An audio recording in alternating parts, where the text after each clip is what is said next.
Our custom CPU is almost done. We just need to tell it how to execute instructions. We'll do that in this episode by building our CPU's control unit. By the end, we'll have a working CPU that can run real programs.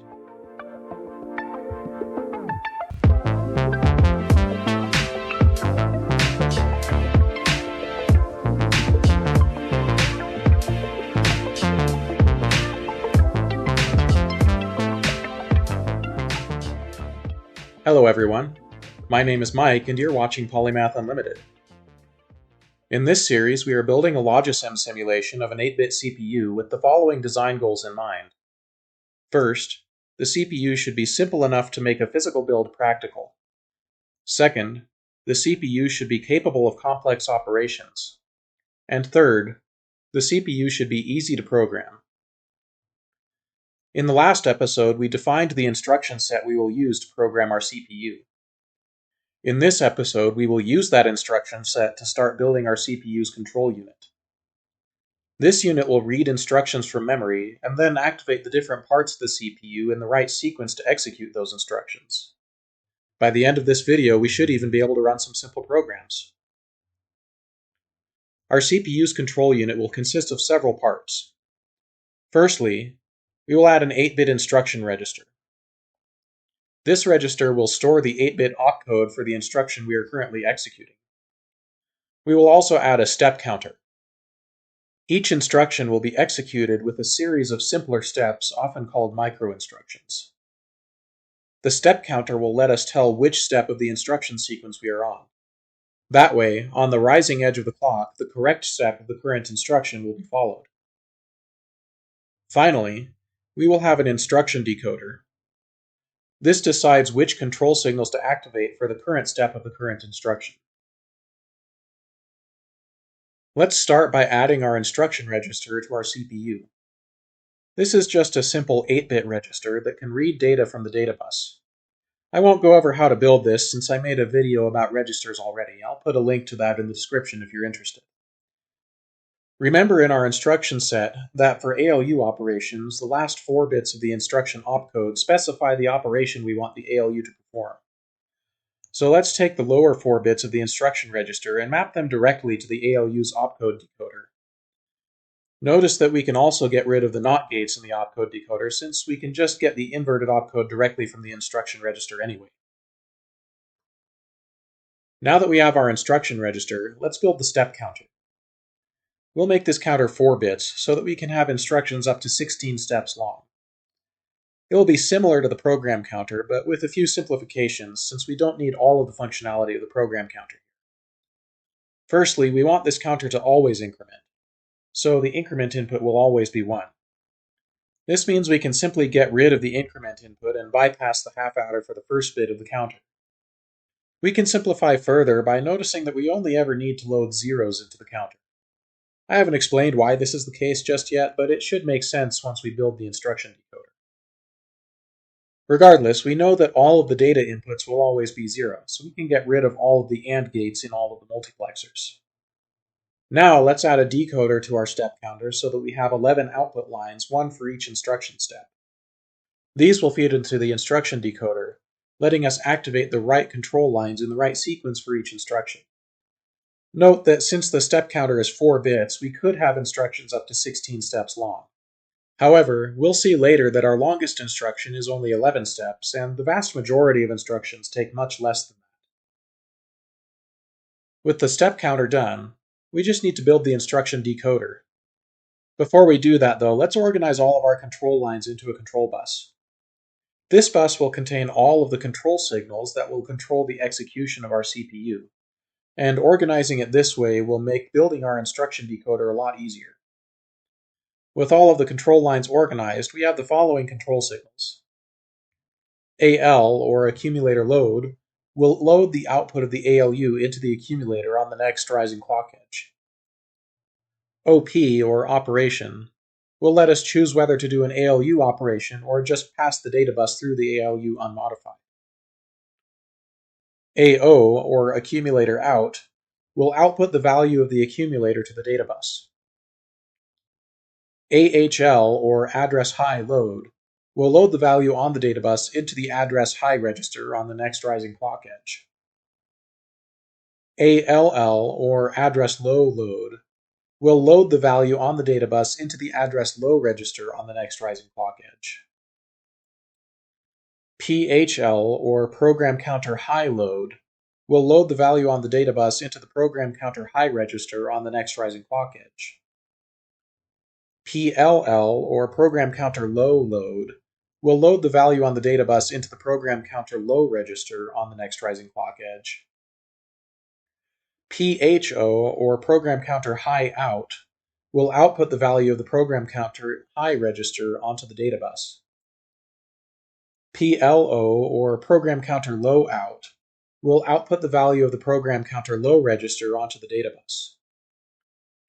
IL, or instruction register load, will load the value on the data bus into the instruction register. PCI, or program counter increment, will increment the value of the program counter on the next rising clock edge.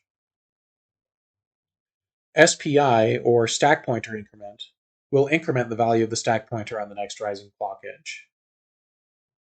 SPD, or stack pointer decrement, will decrement the value of the stack pointer on the next rising clock edge, provided that SPI is also enabled. ADR, or address, will output the value of the combined address registers onto the address bus. PCR, or program counter, will output the value of the program counter to the address bus. SP, or stack pointer, will output the value of the stack pointer plus 0xFF00 to the address bus. RD, or read, will read from RAM using the current value on the address bus and output that value onto the data bus. WR, or write, will write the value on the data bus into RAM at the address specified by the address bus. DN, or done, signals that it is the end of the current instruction, so the step counter will get set to 0 on the next rising clock edge.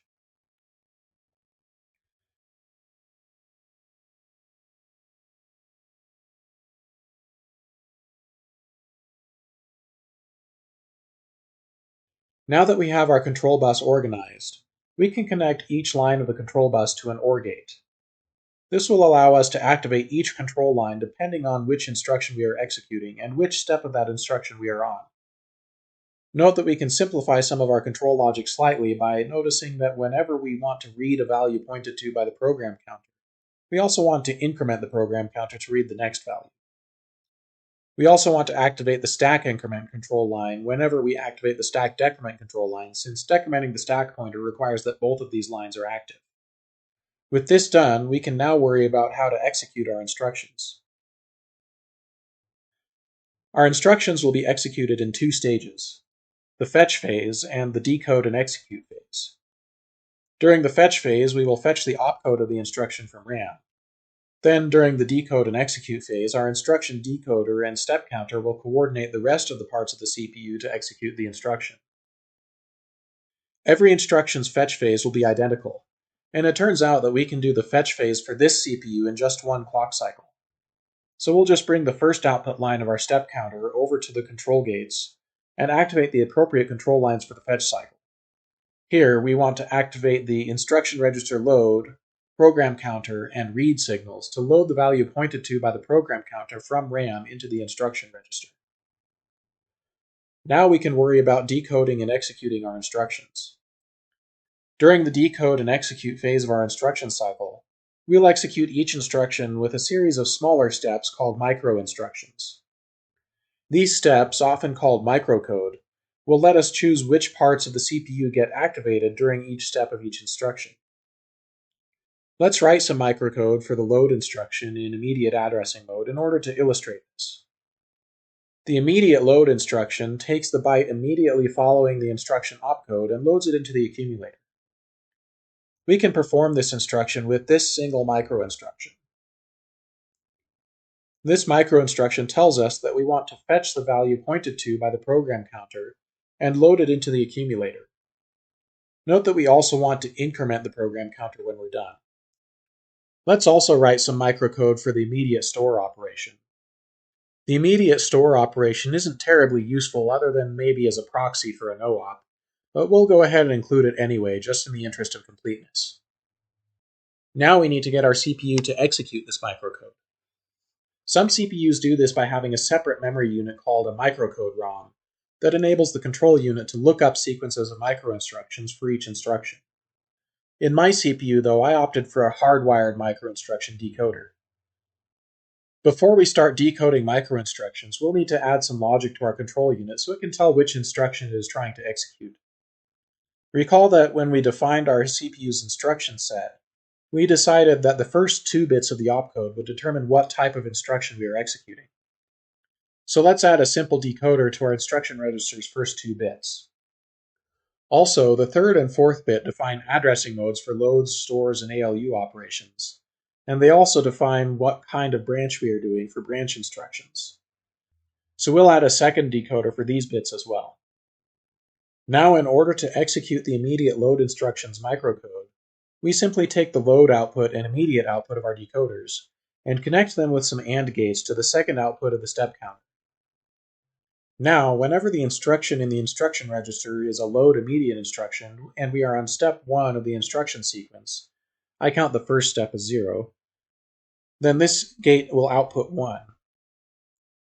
Now we can just connect this output to each of the OR gates associated with the control signal we want to activate during this instruction. In this case, we want to activate the accumulator load, program counter, and read signals. We also want to activate the done signal so we don't waste the next 14 clock cycles waiting for the next instruction to start. We can do a similar thing for the immediate store instruction. The only difference is that instead of accumulator load, we want to activate accumulator out, and instead of read, we want to activate the write signal. Now that we have our immediate loads and stores, we can focus on some more complex instructions. We'll do the loads and stores in the direct addressing mode next. In our instruction set, the direct addressing mode means that the next 2 bytes after the opcode contain the memory address that we want to load from or store to. In my CPU, I decided to add the addresses stored as big endian values. This simply means that the most significant byte of the address is stored in the first byte. You could just as easily make your CPU little endian if you want. It's up to you. Let's write the microcode for these instructions now. First, we want to use the program counter to load the first byte of the address into the address high register. Then we do the same thing to load the second address byte into the address low register. Now the address register will contain the memory address we want to access, so we can just load or store using the address register depending on whether we are doing a load or store instruction. To execute this instruction, we will do the same thing we did for the previous instructions. The only real difference is that these instructions have multiple steps. We'll add an AND gate for each step of each instruction, and we'll connect each AND gate to both the load or store signals and the direct signal from the instruction register's decoders, and to the appropriate step output for the step counter. Now we can connect the output of each AND gate to a control line we want to enable for each step of that instruction. Notice here that the first 2 steps of the direct load and direct store instructions are identical. We can therefore simplify our logic a bit by simply reusing the steps from the immediate load instruction when doing the store. Notice that we also want to activate the done signal on the last step of each instruction, so that we don't have to wait for the step counter to loop all the way back to 0 before beginning the next instruction. Now that we have a handle on how to execute more complex instructions using microcode, let's put our skills to the test by implementing the indirect addressing mode. This addressing mode means that the next 2 bytes after the instruction opcode contain a pointer to where the memory address we want to access can be found. In all of the other CPU designs I've come up with, I didn't implement any kind of indirect addressing directly in the instruction set, since these instructions are fairly complex and take a lot of microcode to execute on these architectures. However, when writing programs for my CPUs, I've often found myself wishing that an indirect addressing mode was available. It is technically possible to simulate indirect addressing using things like self-modifying code to change the addresses used by direct addressing. However, this is quite cumbersome and ends up making it so that programs take up a lot more space in RAM than they need to. so I decided to just bite the bullet and include indirect addressing in the instruction set for this CPU. Here's the microcode sequence I came up with for the indirect load instruction. Let's go through this in detail. First, we copy the PRC low register into the address low register. At the same time, we also write the value of the PRC low register to the stack. Note that we decrement the stack pointer since we'll be storing more data on the stack later. Next, we do the same thing with the PRC high and address high registers. We also simultaneously increment the program counter. Once these two micro-instructions are complete, the address register will be pointing to the first byte after the instruction opcode, and the program counter will be pointing to the second byte after the opcode. Now we need to load these 2 bytes into the program counter. We do this by first loading the low byte into the PRC low register, then by loading the high byte into the PRC high register. Note that we need to load the low byte first, since loading anything to the program counter will mean that the program counter no longer points to what we want anymore. After both steps are done, though, the program counter will be pointing to the address from which we want to load the address register. The next 2 micro-instructions take care of that. Now, finally, the address register is actually pointing to the memory address we want. However, our program counter is no longer pointing to the next program instruction we want to execute. So the next 2 micro-instructions will restore the program counter by loading the address we stored on the stack earlier back into the program counter. Next, since the address register is now pointing to the correct memory address, we can simply load from that address into the accumulator. Note that our program counter will still be off by 2 bytes, since the value we stored earlier was pointing to an operand, and not to an instruction opcode, so we need to increment it twice before the instruction finishes to get it back on track. The indirect store instruction is identical to the indirect load, except we want to store the accumulator in memory instead of loading it from memory. This might seem like a lot of steps to execute just one instruction, and honestly it is. However, it is still more efficient than having to write self-modifying code anytime we want to do indirect addressing. There are ways to make this instruction shorter. Lots of other CPUs do it by having more registers than my design has, or by having more general-purpose functionality built into their registers. Doing things that way would make our indirect addressing instructions execute a lot faster, but it would also increase the amount of hardware that we would need to build into our computer. Since I am designing this CPU with the idea that I want to actually build it later, I have opted to keep the hardware as simple as possible and just let the microcode handle all the complexity for me. Now, to execute these instructions on hardware, we simply do the same thing as with the other instructions. We just have more steps to wire up. Notice again that the vast majority of micro-instructions for both the load and store instructions are identical, so we can just reuse logic from one instruction for the other for the most part. The only step that is different is the one that physically reads and writes memory. We just have one addressing mode left, stack mode. Luckily, these instructions are very simple. For the stack load, also known as a pop instruction, we first increment the stack pointer and then read the top of the stack into the accumulator. We have to increment the stack pointer first because the stack pointer doesn't actually point to the last byte we put on the stack. It points to the next byte on the stack available to be written. For the stack store, also known as a push, we simply store the accumulator at the stack pointer and decrement the pointer. We'll implement these in hardware just like the other instructions we have made. All of our loads and stores are now complete, so our CPU can now access memory in any way we want. We still need to do ALU operations though, so our CPU can do math.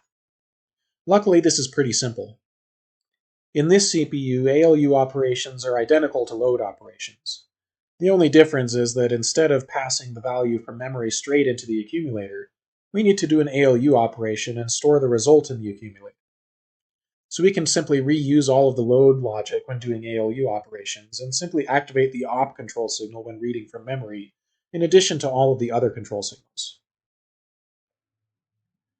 We're very close to being done here. The only thing left to do is to implement the branch instructions. These instructions will load a value into the program counter, jumping our program execution into another place in memory. Here's the microcode for a jump instruction. This is pretty similar to the first few steps of indirect addressing, but it's different enough that I figured it should get its own set of logic when building that part of the decoder. We also need microcode for a no branch, since all of our branches will only occur if some condition is met.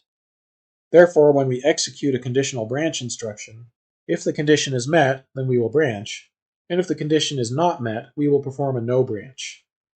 But how do we know if we should branch or not? Well, remember when we built our ALU? We designed our ALU to output 4 flags that depend on the result of whatever operation is doing. The carry flag is 1 if the operation resulted in either a carry on an arithmetic operation, or a 1 being shifted out during a shift operation. The 0 flag is 1 if the result of the operation is 0. The negative flag is 1 if the operation resulted in a 2's complement negative number. The overflow flag is 1 if 2 positive numbers added to make a negative number, or if 2 negative numbers added to make a positive number. Also recall that in our instruction set, we said that the last 4 bits of the opcode would specify the branch condition for the branch instruction. We have 4 opcode bits and 4 flags. So what we will do is simply associate each bit with the flags generated by the last ALU operation and determine which flag we are looking at by which instruction bit is set. For example, if we are doing a branch if carry instruction, then the bit associated with the carry flag will be set, and the program will branch if the flag is equal to 1. Otherwise, the program will not branch. To implement this, we will need to add one more register to our CPU. This will be a 4-bit register that will store the ALU flags whenever an ALU operation is performed. We'll connect the carry flag from the flag register to the carry input of the ALU, so now our add with carry and subtract with borrow ALU operations will finally work properly. Then, we just need to take the flags stored in the flags register and combine them in some way to make our branch signal. We'll do this by using a multiplexer to select a flag based on the last 4 bits of the opcode, which we'll use as the select inputs of the multiplexer. Then, we'll use some more gates to output a jump or no jump signal when we're doing a branch instruction. Now we can implement the jump and no jump microcode we wrote earlier in hardware, just like we did with all the other instructions. We still have 2 more jump types. Jump to subroutine is exactly like a branch instruction, but it always jumps, and it stores the program counter to the stack before making the jump. Return from subroutine simply restores the program counter from the stack to return where the program left off after executing a subroutine. These 2 instructions will make adding function calls to our programs much easier later. Notice that the microcode for the JSR instruction is identical to the microcode for a jump, just with some extra terms in the first 2 steps to handle pushing the program counter to the stack. So we'll OR the jump and JSR signals together, so that we always jump when a JSR is being executed, and we'll add the extra terms to the first 2 microinstructions with some extra gates in the instruction decoder. The microcode for RSR is unique, so we need a separate set of decode logic for that instruction. As a final step, I opted to exchange most of the AND gates for inverting gates to make this decoder easier to build with less components later. I won't go into too much detail here about how I did this, but this can always be done by keeping in mind that inverting the inputs of an AND gate turns it into an OR gate, and inverting the inputs of an OR gate turns it into a NAND gate. Doing this took a while and a lot of debugging to make sure things were still working after swapping all the gates, but I think the effort we spent to do this here will save us a lot of time later when we do the physical build later. At this point, our CPU is actually technically complete. Once we exchange our clock input pin with an actual clock signal from the wiring menu, we have everything we need to start running programs. To test it out, I wrote a few simple programs to test the different instructions and make sure they were all working correctly. Here's a simple one with a loop that repeatedly increments the value in the accumulator by 1. Once a carry signal is generated, the accumulator gets reset to 0, and the loop then repeatedly adds 2 to the accumulator instead. Then, once another carry signal is detected, the program repeats again, but this time adds 3 to the accumulator on each loop, and so on. I manually assembled this program into machine code and entered it into the RAM of the CPU. After resetting the machine and running the clock, we can see that this program works flawlessly. Unfortunately, writing programs for this machine is still a bit cumbersome because we have to manually translate all of our programs into machine code. It's really easy to make mistakes during this process. Even this simple program actually took me a few attempts to get right. It would be nice if there was some way to automate this process so we could just write code in assembly and not have to worry about what the machine code looks like. Luckily, there is a way to do this. We'll start tackling this problem in the next episode by writing our own assembly. Until then, feel free to go into Logisim and see what you can create. Make sure to share your ideas and progress down in the comments. Thank you for watching, and I will see you next time.